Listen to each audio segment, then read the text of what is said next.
प्रधानमंत्री नरेंद्र मोदी ने जम्मू में स्वतंत्रता सेनानी और पूर्व मंत्री गिरधारी लाल डोगरा के जन्मशती समारोह के मौके पर फोटो प्रदर्शनी का किया उद्घाटन। प्रधानमंत्री ने कहा कि विचारधाराओं के आधार पर राजनीतिक छुआछूत मिटाकर देशभक्ति की भावना से काम करने वाले हर व्यक्ति का होना चाहिए सम्मान। प्रधानमंत्री ने ईद के मौके पर सभी देशवासियों को बधाई दी। समारोह में वित्त मंत्री अरुण जेटली, जम्मू कश्मीर के राज्यपाल और मुख्यमंत्री समेत कई गणमान्य व्यक्ति भी रहे मौजूद।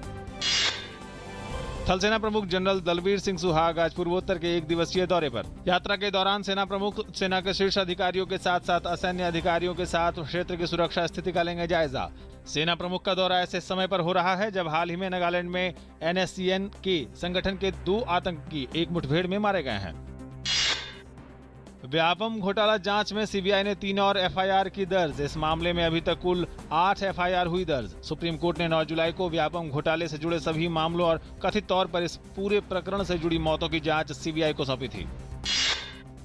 जम्मू कश्मीर में अमरनाथ यात्रा के बालटाल और पहलगाम मार्गों पर बादल फटने से 3 की मौत। यात्रा को एक तरफ से रोका गया। सेना का प्राकृतिक आपदा से निपटने के लिए राहत अभियान जारी।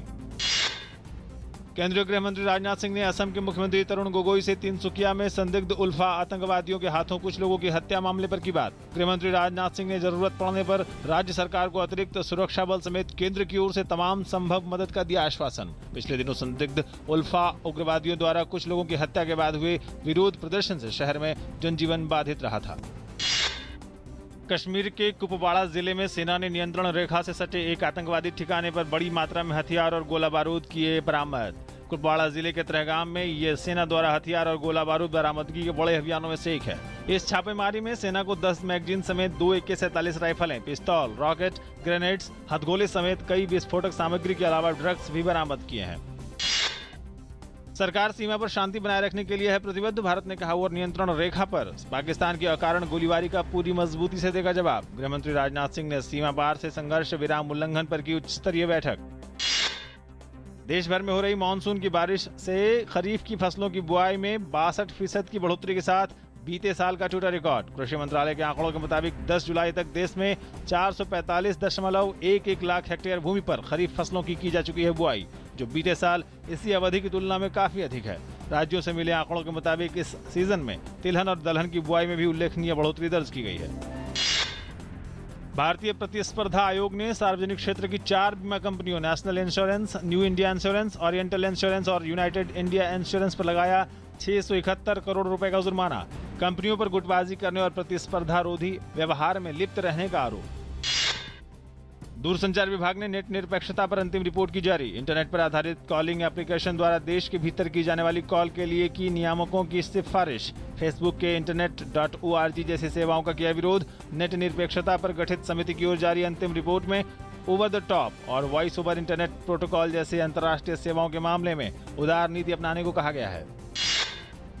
अमेरिका के टेनेसी प्रांत में गोलीबारी की एक घटना में संदिग्ध हमलावर समेत 5 लोगों की हुई मौत। घटना चट्टानूगा स्थित 2 सेना संबंधी सुविधा केंद्रों पर हुई। अधिकारियों के अनुसार घटना नृशंस और घरेलू आतंकी कार्रवाई है।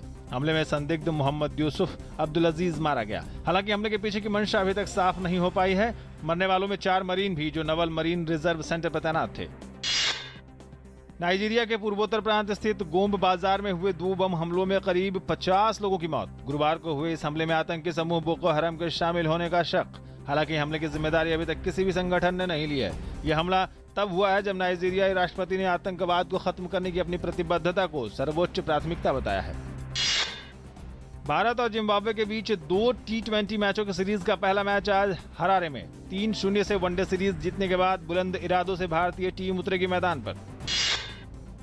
डेविस कप के एशिया ओशिनिया ग्रुप ए के मुकाबले में भारत का सामना आज मेजबान न्यूजीलैंड के साथ। इस मुकाबले में जीत हासिल करने वाली टीम पहुंचेगी विश्व ग्रुप प्लेऑफ में। भारत की PV संधू, किदाम्बी श्रीकांत और समीर वर्मा सिंगल्स के दूसरे दौर में हार कर चीनी ताइपे ओपन ग्रां प्री गोल्ड बैडमिंटन टूर्नामेंट से हुए बाहर।